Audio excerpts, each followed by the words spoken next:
Okay, people. So today I am joined by Luke and Jake Morgan, right? The Morgan brothers, the talented individuals behind the new short film, The Boat. Gentlemen, thank you very much for your time. Thank you. It's great to be here. Ah, splendid. That's always a good thing, you know. Have you ever had anybody say, "Oh, it's mediocre to be here"? Not yet, not yet, but you know, I've definitely spoken to people, and you get the feeling, I don't know if you want to be here, Yeah. right? Oh, for sure. So what did you think of the film? Did you like it? No, like, look, sometimes I've had conversations with people, and I wasn't a huge fan of the film that they did, Yeah. but you can even when you don't like something, right, you can often, there's something that you do like, whether it be the score, the cinematography, like the act, there's always something. And this is not necessarily just me trying to talk to people with stuff I like, but it's just talking about the process, talking about, because it takes so long to put these things together, Yeah. right? So you just give people that platform to talk about it, regardless of how you interacted with that thing, because you might not like it, but there's a whole ton of people that probably did like it. You know what I Yeah. mean? Absolutely. 100%. But luckily, gentlemen, your film was a delight. No. Although, god damn it, it was sad, man. Yeah. It was definitely sad, you Yeah. know. That's what we're aiming to do is, make people sad. Yeah, thank you. People I cry. appreciate that. Yeah. I didn't see that description on the tin. You know what I Yeah. mean? I was like, oh, a film Trigger about warning. boats. Lovely. I love boats. May contain emotions. Yeah.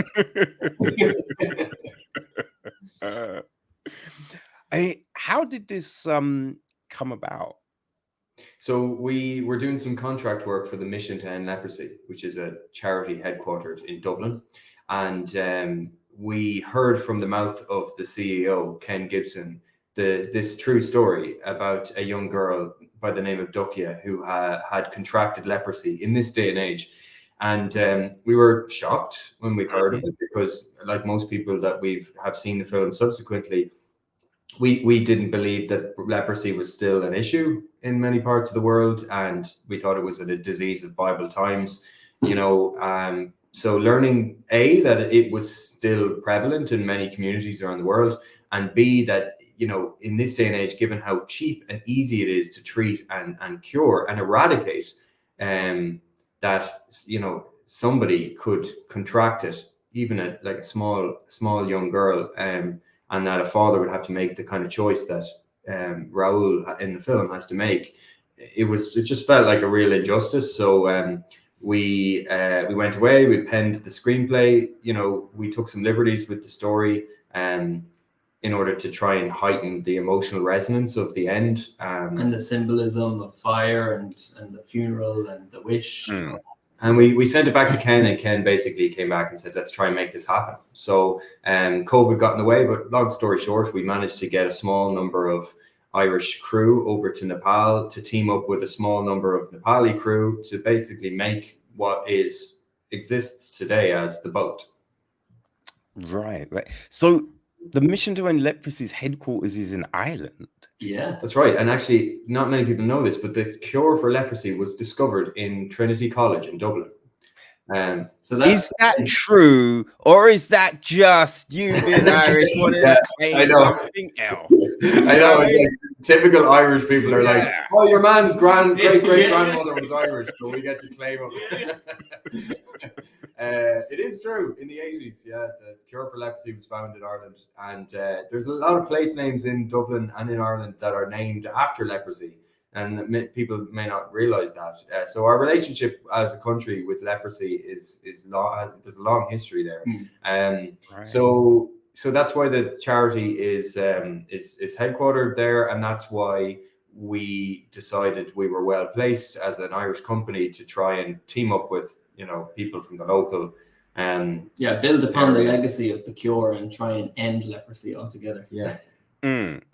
Okay, that I did not know any of that, and that makes sense because, like, it's a great film, right? You did a tremendous job with this, but there is that question of why is a couple of Irish dudes making a film about something that we don't really see in the Western world, right? Yeah. So it'd be like, shouldn't a Nepalese crew be like doing this, or a, you know what I mean, like an Indian crew or something, where like in a country where this is doing, but with that connection, with that heritage, that legacy, you know what I mean? Like there is. We were really keen and very aware of the whole white savior thing, and we wanted to dispel that as in the doing of the project. So we made sure that there was an equal number of Nepali people, creatives involved in the creation of the film as there were Irish. So there's about six Irish crew and about 6 to 8 Nepali crew.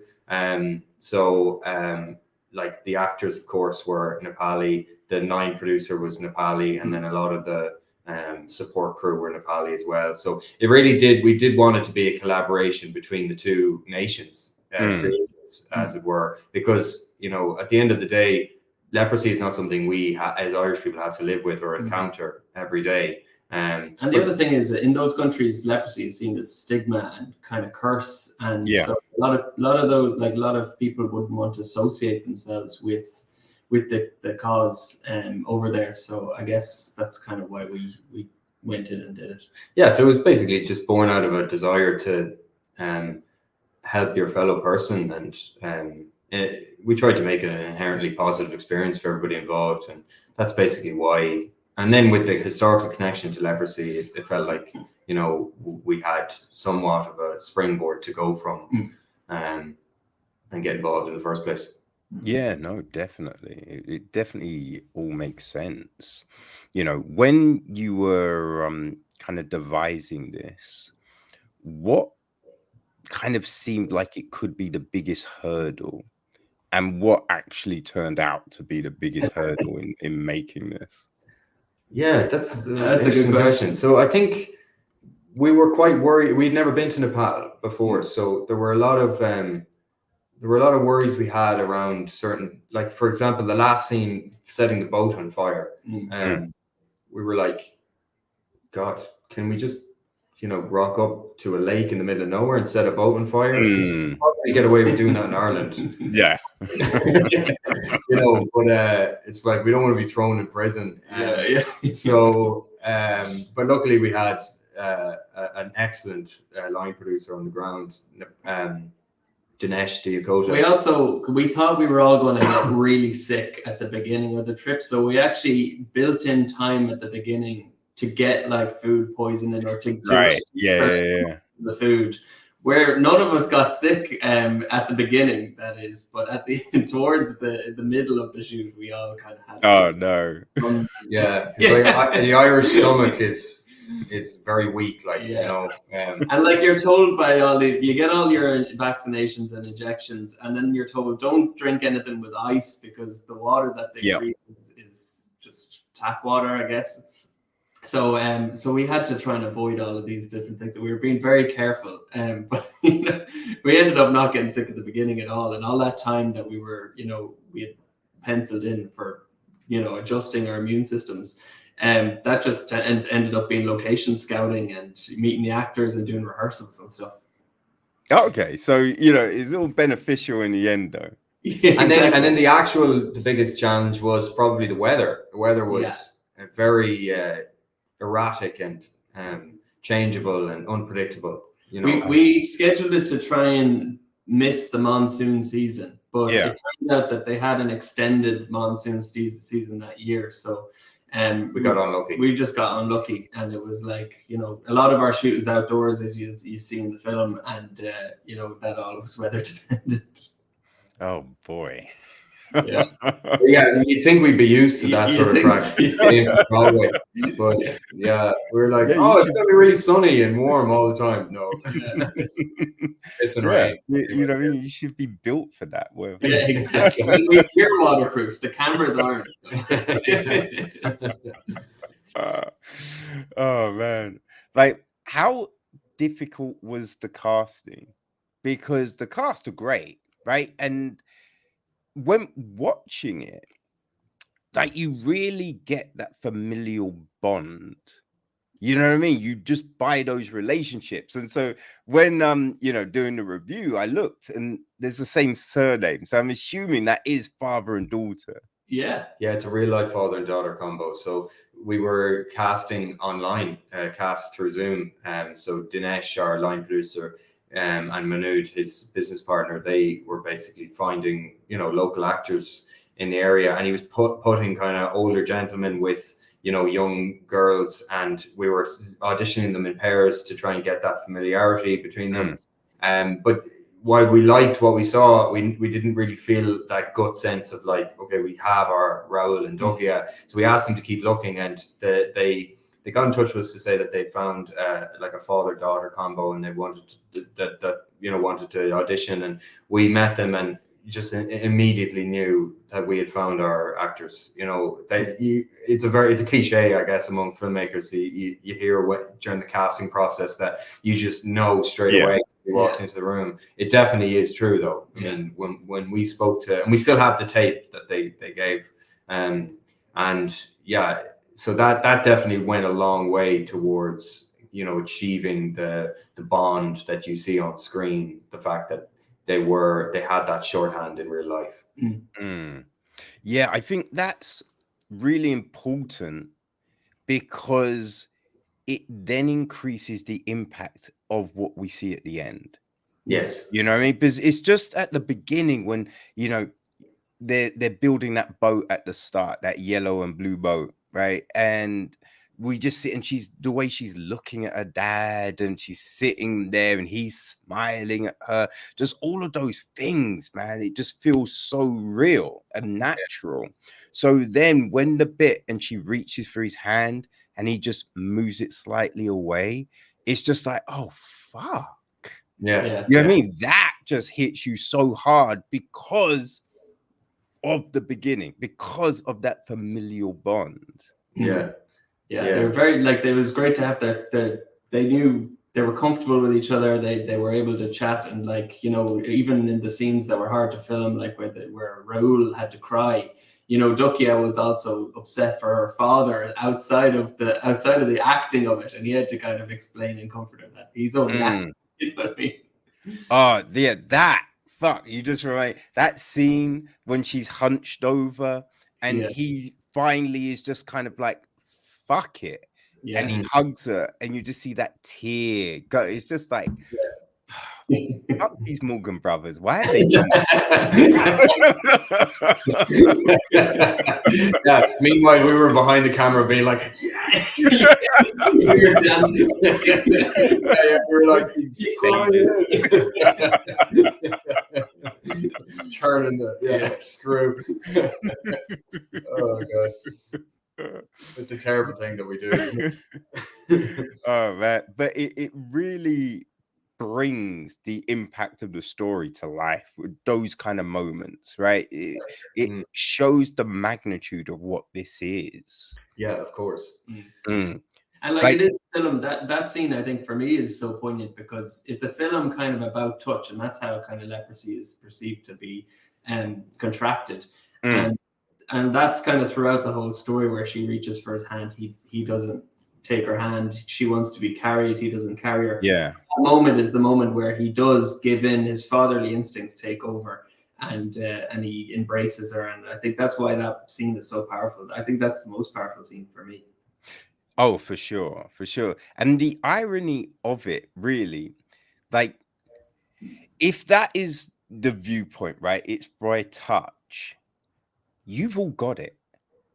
You know what I'm saying? Like, they would all have it because of the confines in which they're living in and navigating life. So it's kind of that crazy thing where you have what was it called again?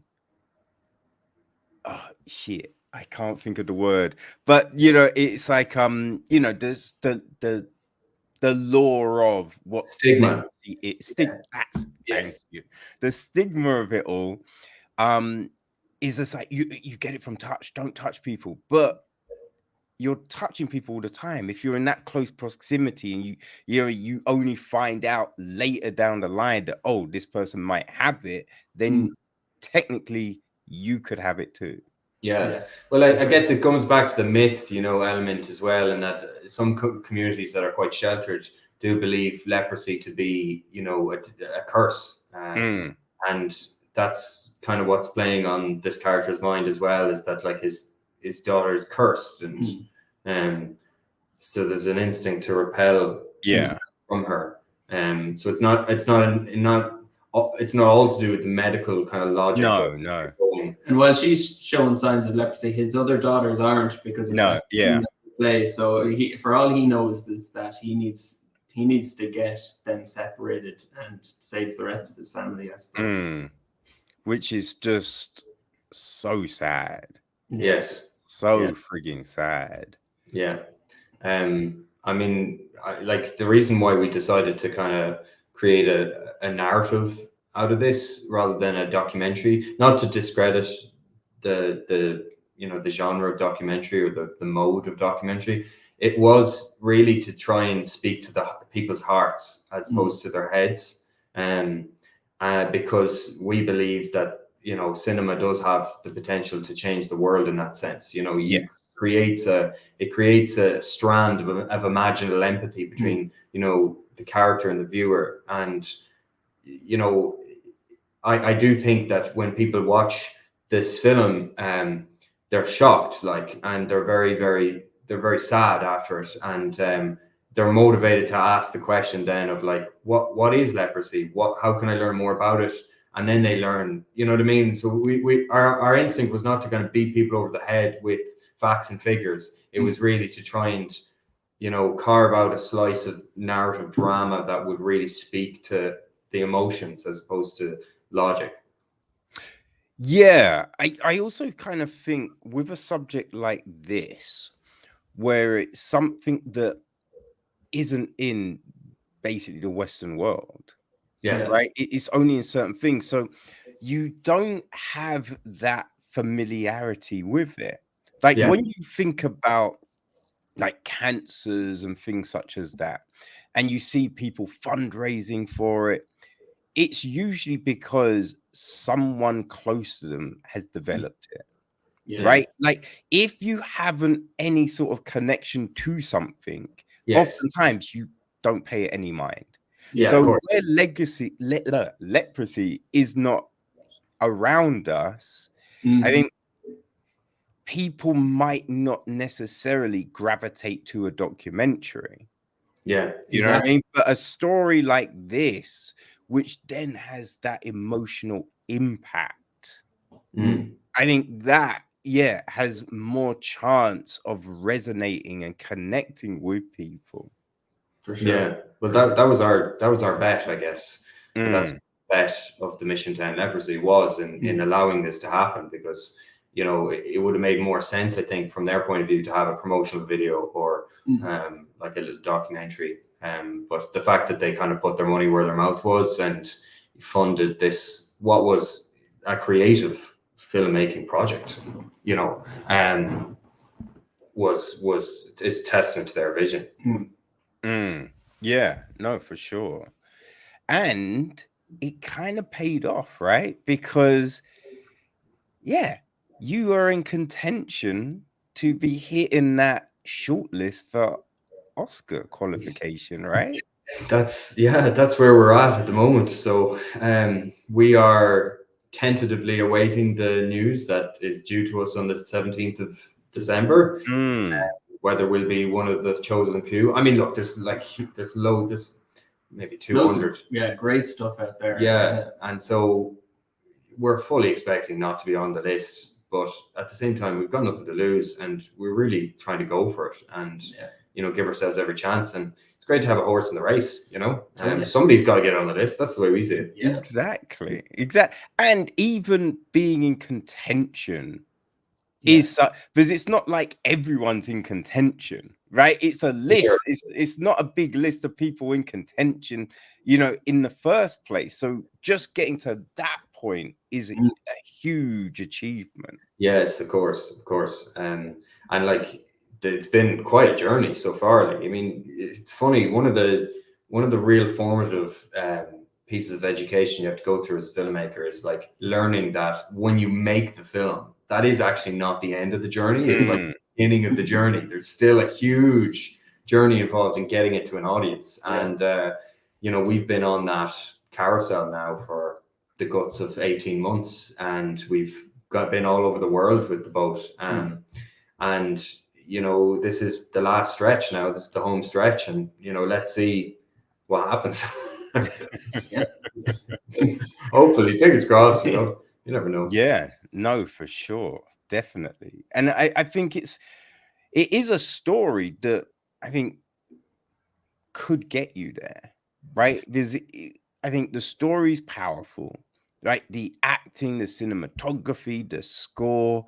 I mean, the score wasn't great. I mean, let's be honest. That's probably the weakest part, right? You need to get a better composer, really, Luke. You know? I thought you were actually telling the truth there. I was going to do this. I was like, oh God. But no, like everything works. So yeah, I think you're definitely in with a good chance of getting to that place. It's really exciting. Like, you know, when we think about the possibilities of getting this to a wider platform, because I mean, you know, money can't buy that platform. It's priceless. And for the Mission to End Leprosy to be able to bring the awareness, you know, the awareness that will generate for their cause is just absolutely huge. And that's what this was all about. It's like trying to just strike a note of awareness. And, you know, while there are probably other social issue dramas, no doubt, in contention, I doubt very much that there's another leprosy film, because, and I think that's one of the strengths this film has as well, is that it really does sort of, it takes people by surprise in the fact that it even exists in the first place, in terms of like, people really don't realize that leprosy is still out there. The fact, and that's why we made a conscious effort to try and set the story in the modern day, and there was loads of conversations on how we could, you know, set the story in the modern day. Like, are they on their phones, or, you know, what kind of symbols we signal that they're in 2024, because it is a modern story as well, and we needed people to know that. So there was an effort put into to generating that sort of idea. Yeah, I think the other big thing as well, right? A lot of times when you have these social impact stories, right? It's like, how can this impact the world? How can this change? And with this, like, the treatment isn't expensive. So this literally is something that could end things. Right? If the right people see it with the money, you know what I mean? Someone like Elon, right? And you think, because he's with Starlink, he's brought the internet to so many, you know, places in the world that couldn't have had internet, right? So someone with that kind of mindset sees this and goes like, wait, the cure is that much? Fuck it.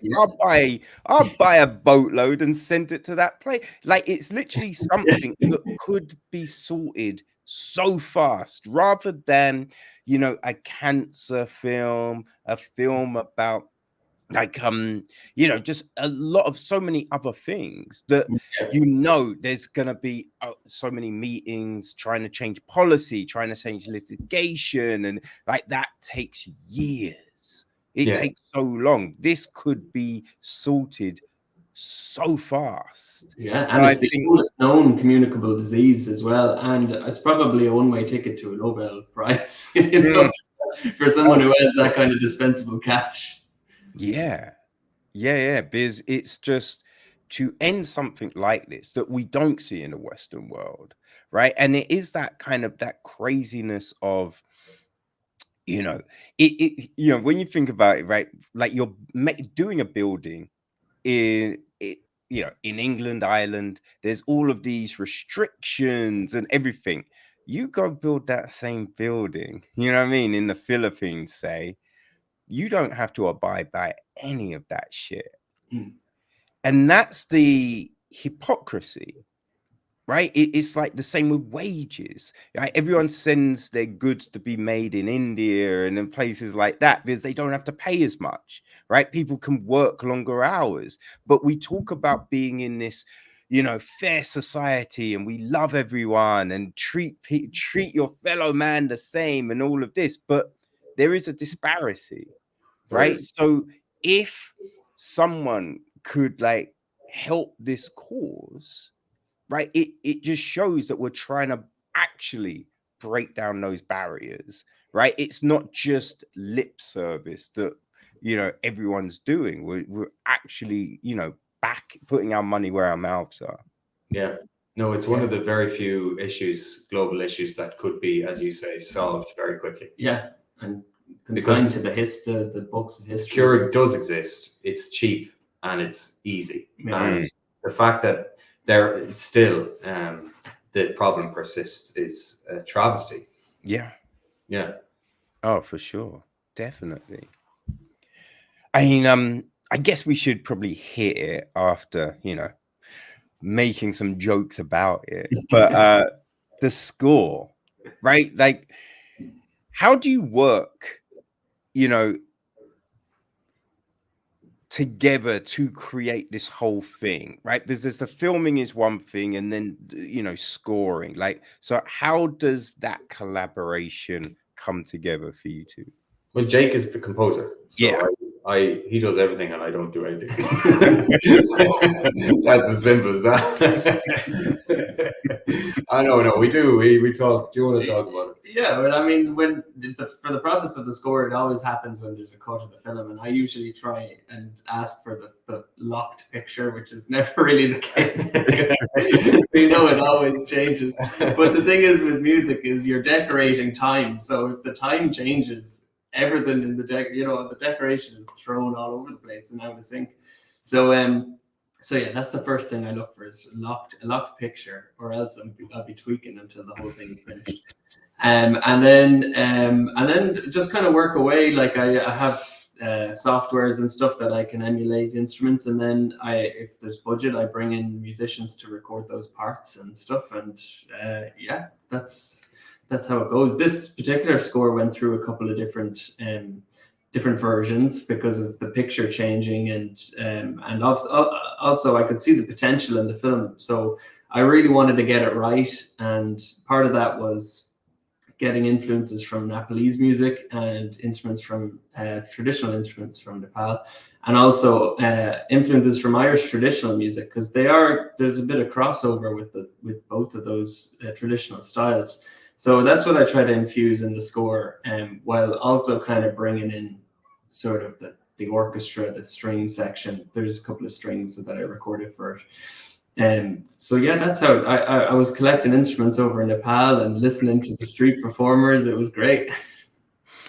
Right. Like, being on location and set, do you sometimes, you know, get that vibe for what it could be before, you know, even watching, like, you know, I mean, the locked version of the film?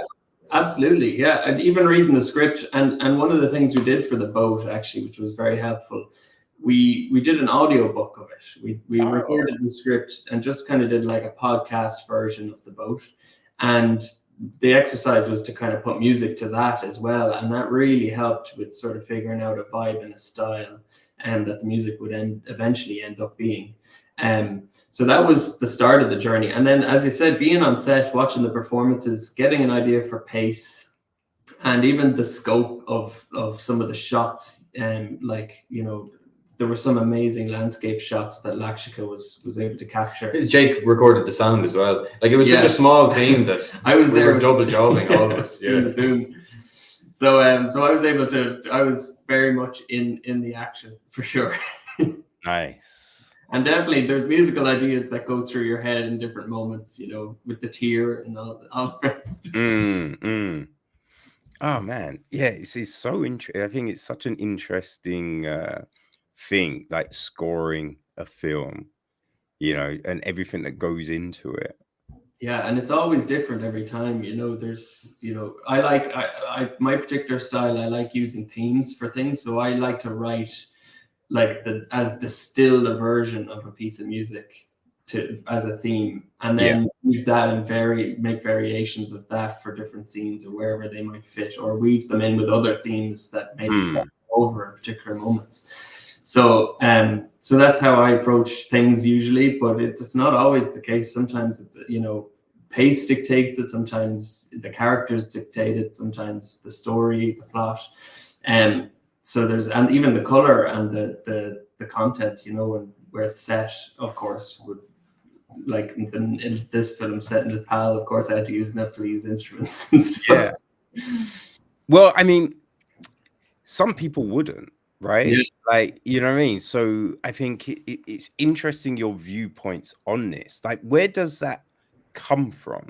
Like, how did you kind of develop this insight into scoring a film? Was it listening to other composers, or was it more of an intricate kind of a sense that you got, like, be like, no, I feel it should be like this? It's a mixture of all of those things, and also things that get me excited about score. That's usually where I do my best work, if I'm excited about something to do with it. And that was the Nepalese aspect of it, because I really was interested in getting a fusion of some kind.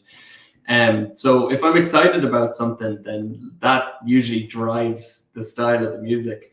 But definitely all of that comes into it. Composers that I admire, and all that sort of stuff that comes into it. So do you think you've found your musical voice yet, or are you still developing that? Are you still evolving? Yeah, I think I have. Yeah, I found my musical balance, I think, rather than voice. It's, for me, there's kind of a scale, a spectrum of composer, from like ambient to melodic, and sort of I'm sitting more towards the melodic side of the scale at the moment.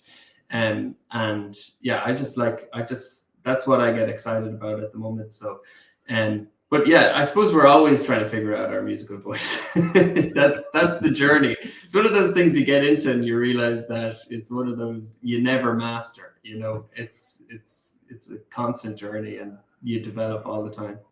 Yeah. No, that sounds true, man. That sounds true.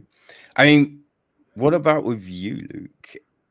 With directing, like, storytelling is such a vast thing. Like, do you think that you found,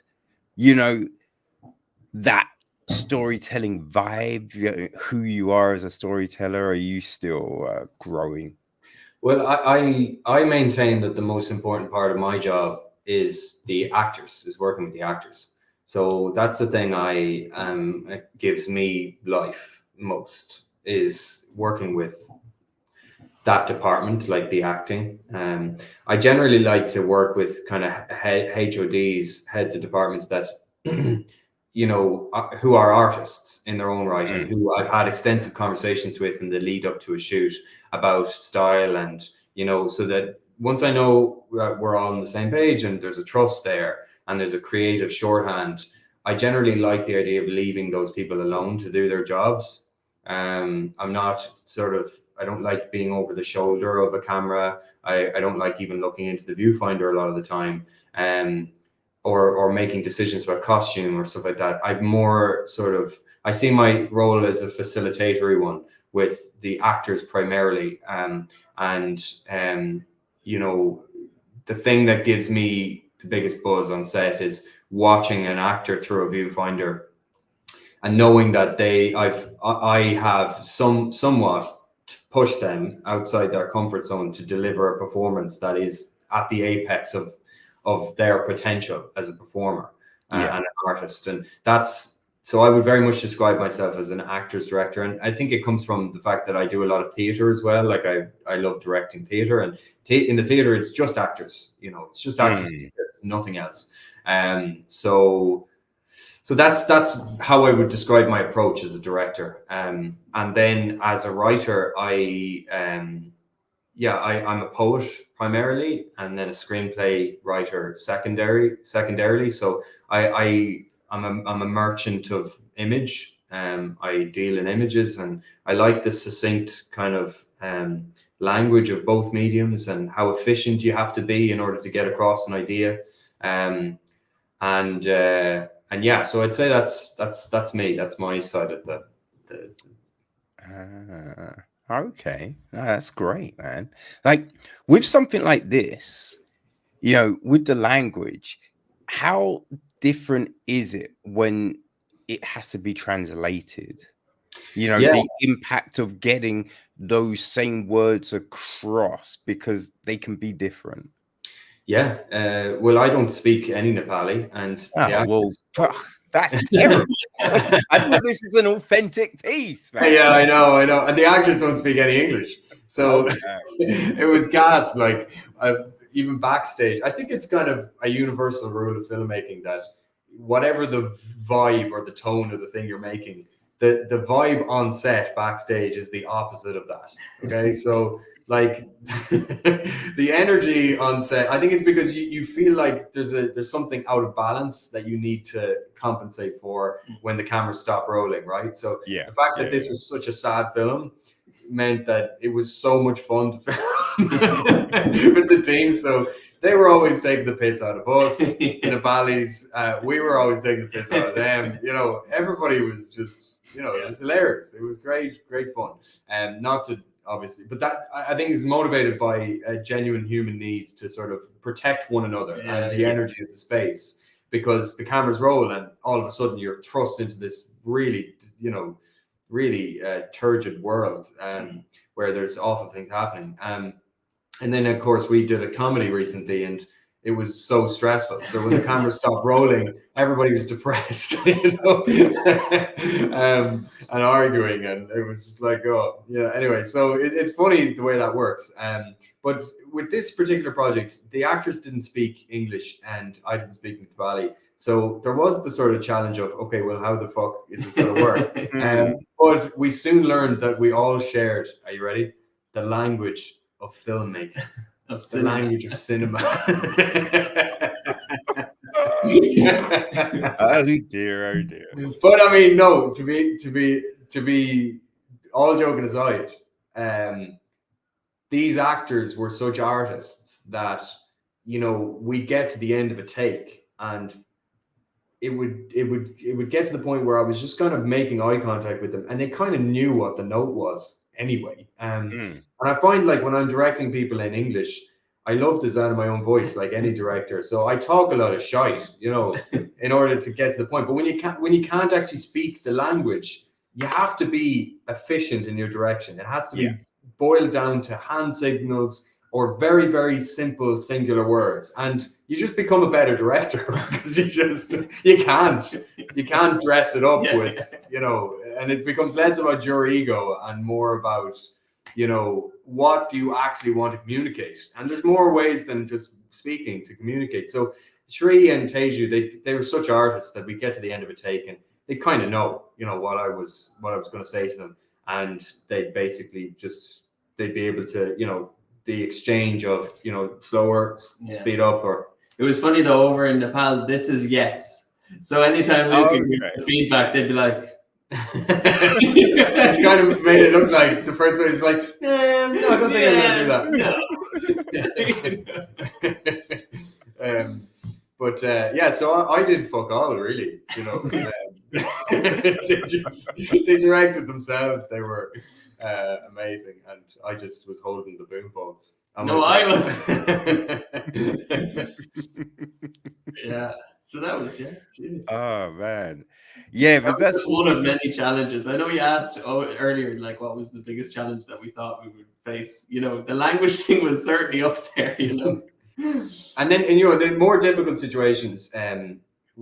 Our line producer and a lot of the crew who had fluent English were able to kind of act as translators, or you know, but no, it did very much. It was very often the case that the communication was non-verbal, From being on set, it felt like there was no barrier. there was no real communication issues at all. Because y'all know what the goal is, and Yeah. you know what you have to do, and you know what and if you create the energy in the group, everybody is just working to get it done, you know, including the actors.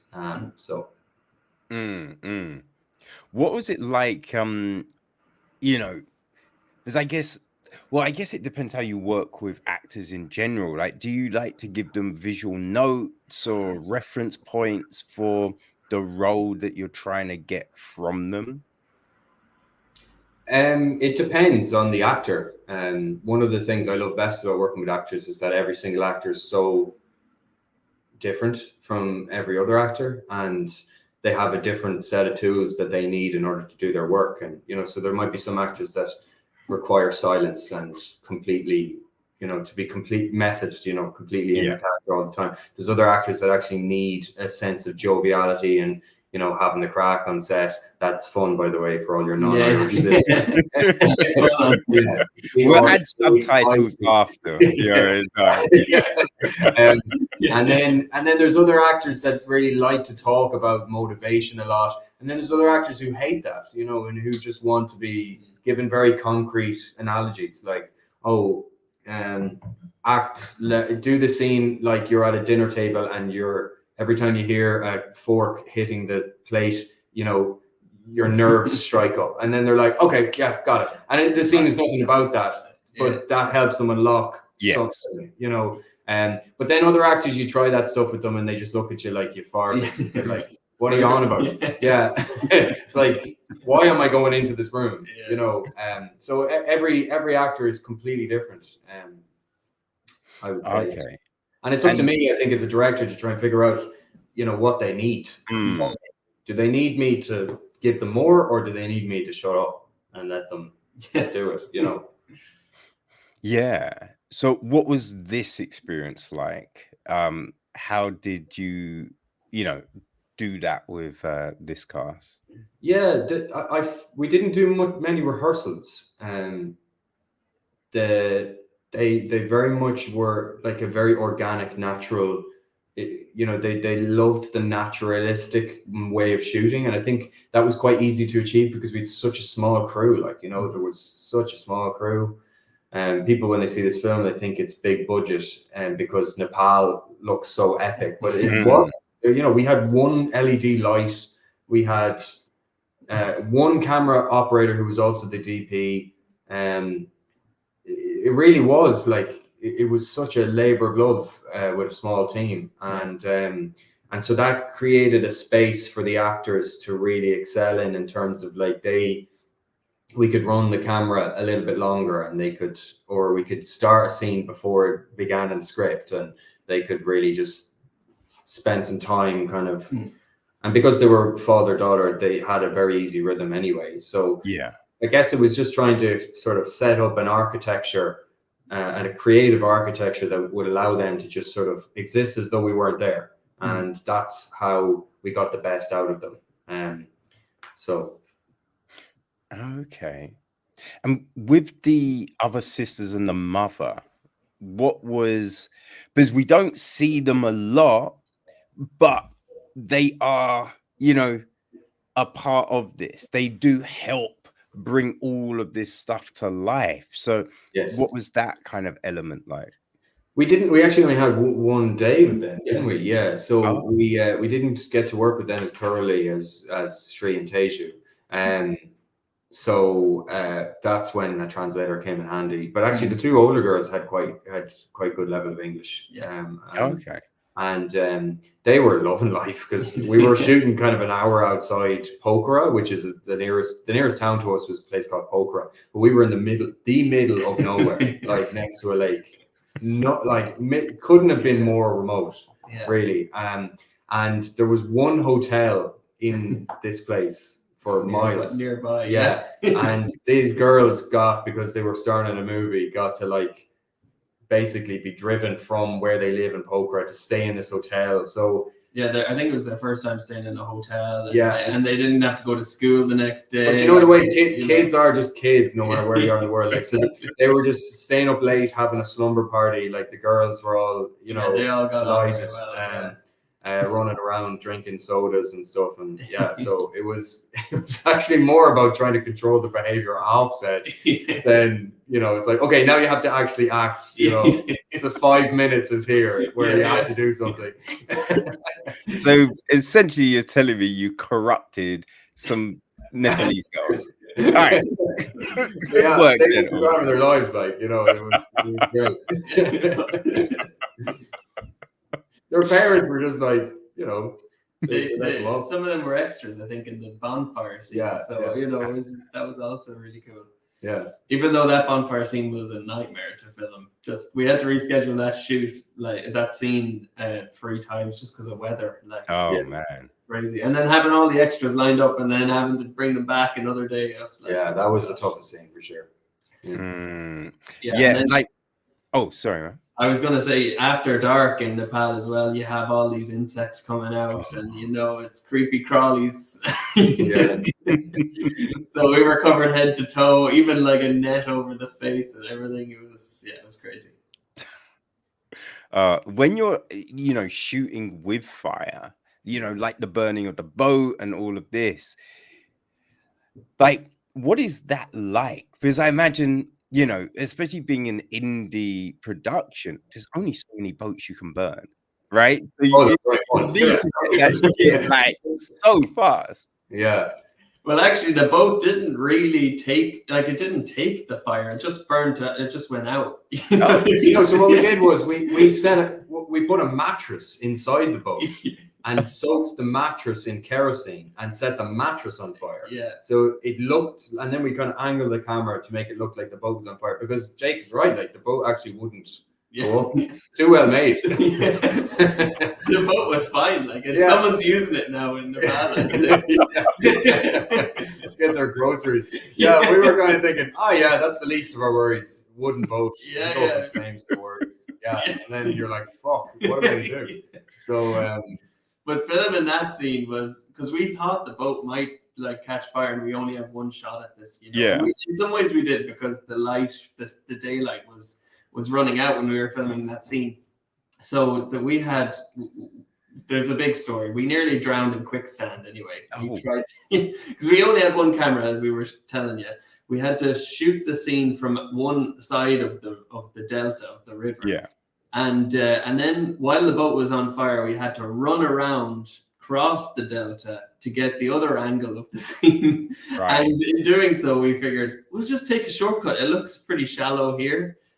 So we walked through in the delta. Luke was walking in front of me with he was holding the camera, and he took us one step forward and he went straight down. And luckily the camera went up, so he was up to like his chest. And I was like, save the footage. Not save Luke, save the footage. Even I was like, don't save me, save the footage. So funnily enough, I went in after him, because there was still this adrenaline of trying to get to the other side in time. So I figured this was still the quickest way to get there. So anyway, we were both stuck in quicksand then. It's amazing that natural selection hasn't. You know.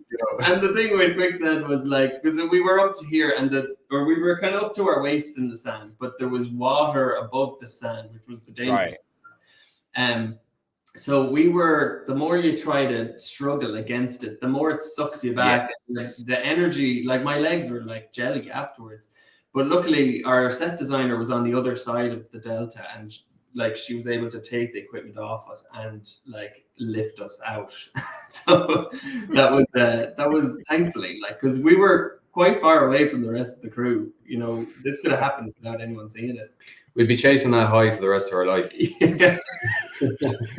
We straight into it. We got the shot. You know? Well, it was kind of nearly after we finished the filming day. We were like, that was really dangerous, actually. You know, it only kind of settled with us then. You know. Oh my god! But I just love the fact that Luke's stuck, and you're like, yeah, I can do it.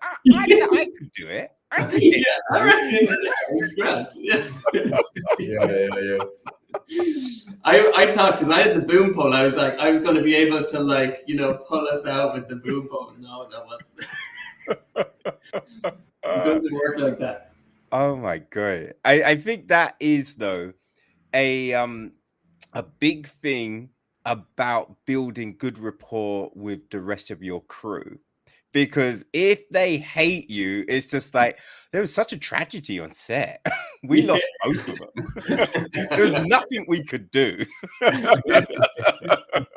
Exactly. Yeah. Yeah. You need to pay them extra to save you from quicksand. Come to think of it, yeah, I'm now remembering that nobody actually came to our help. We pulled ourselves out. I was wondering why that was at the time. Oh man, like, is that the craziest thing that's happened on a set so far? For us, I don't know. There's been a couple of crazy things for sure, but yeah, it's one of those things. It's like, you know, It's a great story to have. Now. Yeah. We actually kind of wish we had pressed record as well, so that we had the footage of us being stuck in the quicksand. Because people kind of, when we tell the story, they're like, yeah, but it probably wasn't that dramatic, and it's like it was. Yeah. There's a boat on fire behind us. Somebody who lived on the lake. These two Nepalis were like, they were out their window. They were out their window splaying, you know, with their hands, being like, no, screaming at us not to go in. We were like drowning. It was like a Renaissance painting, you know, it was, the whole thing. Like, it's like a tapestry of the Bayou tapestry. I didn't even hear the locals screaming at us, because it was just, you were so like adrenaline in the moment. Like, I need to get out of here. You know? Yeah. So I was like, did that happen? Oh my gosh. Yeah, because, you know, you're watching the scene and the boat's on fire and you're like, oh man, that's great. But I never have guessed there's a mattress in it, or you two nearly died doing it. It's just like, I know. And we were told not to go in the water, like, full stop before we left for Nepal, because of all the parasites and stuff. So that was, it wasn't a smart idea all around. Oh man, but there was no predators in the water. No, not that we know. We're still alive today anyway. We're unscathed. But like the leeches and the wasps, the hornets that are over there, they're next level. Like, you know, the leeches fall from trees to try and like get onto you, and like one of the cinematographer had a leech on him. He didn't know it was there for like a couple of hours. So it was big and fat when he saw it. And like, you know, you have to use salt to kind of get them off. Yeah. Burns them and they release their jaw then. But like if you pull them off, I think there's risk of it being stuck. Yeah, you're not meant to just do that. But apparently, like he was bleeding for ages because they released some sort of anticoagulant into your blood. So it was like, oh god, you know. So there was a bit of that, and then the murder hornets, the wasps, they were just curious because we were sweating. We weren't used to the climate, so they were like, I want to like taste the sweet sweat. And Dinesh was saying that it's because our white, because we were white, they could see our veins like through our skin. Yeah. Or was he just fucking with us? Yeah. But the only way to do it, and you know, it's like an amuse bouche to them. They're like, oh, we haven't had Irish before. Oh, yeah. Well, we're uncooked, I suppose. You know. But like the only way to deal with the wasps were to let them like crawl all over you, and then they'd leave you alone. I don't fancy that. Your face and your hands. Oh, gross. Yeah. Oh boy. Yeah, you don't want to whack them because they'll come back after you, you know, and get their friends. Oh, shit. Yeah. Damn. Yeah, it was mental. Well, for all of that, I hope you gentlemen do get on that Oscar list, because boy, that's a lot. There's a lot to have to put up with. Exactly. It'll be worth it if it does. Yeah, you should tell the committee that story. Show them the footage, you know what I mean? Yeah. And then you're sure in. Yeah, exactly. We should have had the making of video at the same time, you know? Oh boy. Like okay, with this, now it's all done. everything. It looks great, all of that jazz. How, like, are there, you know, efforts to try and get this in front of certain people and all of this, you know, into schools and things such as that? Maybe pharmaceutical companies, you know? Yeah, there was talk of Dinesh doing like screenings around Nepal, because of course the stigma still exists in these countries. So there was you know, there's the idea of having screenings there for the locals, just to sort of give them awareness and doing a bit of an awareness piece on leprosy in general, and just to educate and let them know that there's a cure and where to go and all that sort of stuff. So that was definitely, that's a plan in the works for when this is all finished with. Oh, fantastic. Fantastic. And do we know what happened with Dhuckia? We don't. Well, actually, we do. In that Ken met Dhuckia as an older woman, and when she cured of leprosy, so she told him this story. We don't know about Raoul, though, her dad. We don't know whether he went back to his family or if he thought he contaminated. So did he leave and just kind of never return? Yeah. So the good news story is that Dhuckia survived and thrived, but because of the stigma and the taboo attached to leprosy, you know, she can never reveal herself or her identity, because she'll struggle to be accepted in any community. There was that case. There was one instance where Princess Diana went over to visit a leprosy hospital. And she shook the hands of a young girl with leprosy, and that young girl is today a woman who's married and has kids, and they don't know that she met Princess Diana, because for her to have told them that she met Princess Diana was for her to basically have admitted that she was in the hospital at the first time. And so that's basically what we're talking about here, is that stigma and that sort of the societal sort of perception of people who do suffer from this disease is that strong. Oh man, yeah, that's a lot. That really is a lot. Oh man, well, it's great that you have put the spotlight on this, gentleman. It really is, you know. Thank you very much. Yeah, no, well, let's hope that it has the desired effect, and you know, people. Well, look, we're talking about it right now, you know, so it's continuing to make an impact with people, and long may it last. Yeah. You got more festivals lined up? We're screening in the Clonus Film Festival this weekend in Ireland, and then we screened in Kerry last weekend, and we're just waiting to hear back from another couple of film festivals around. But it's kind of at the end of its festival life. We have been screening at festivals for about over a year now. Yeah. Right.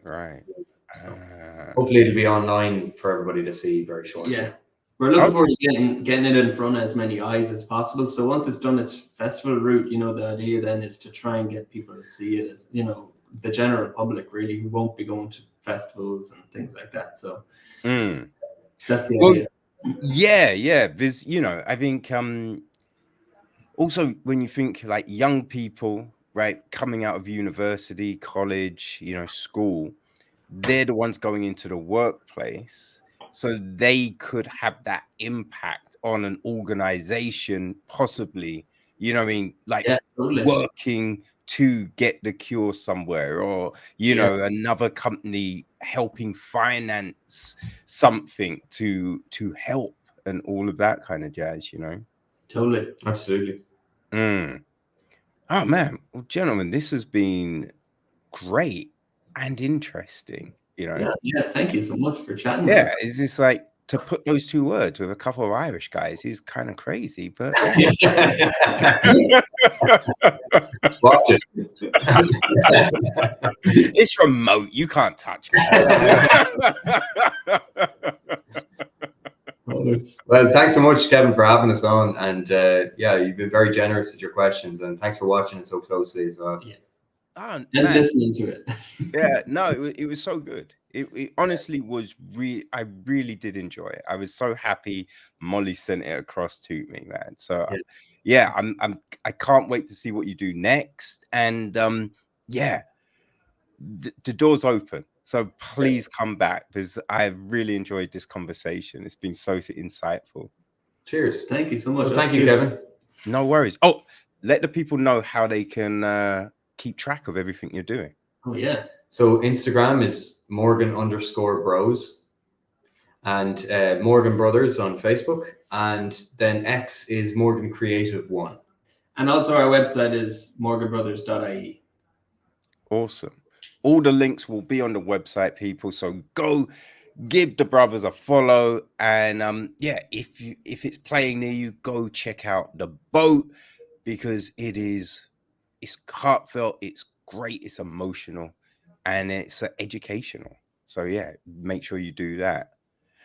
Jake, Cheers. Luke, thank you so much for your time. It's been such a pleasure. Thank you very much, Cheers, Kevin. Kevin. All right, take it easy. Bye. Bye. Bye. Bye. Bye.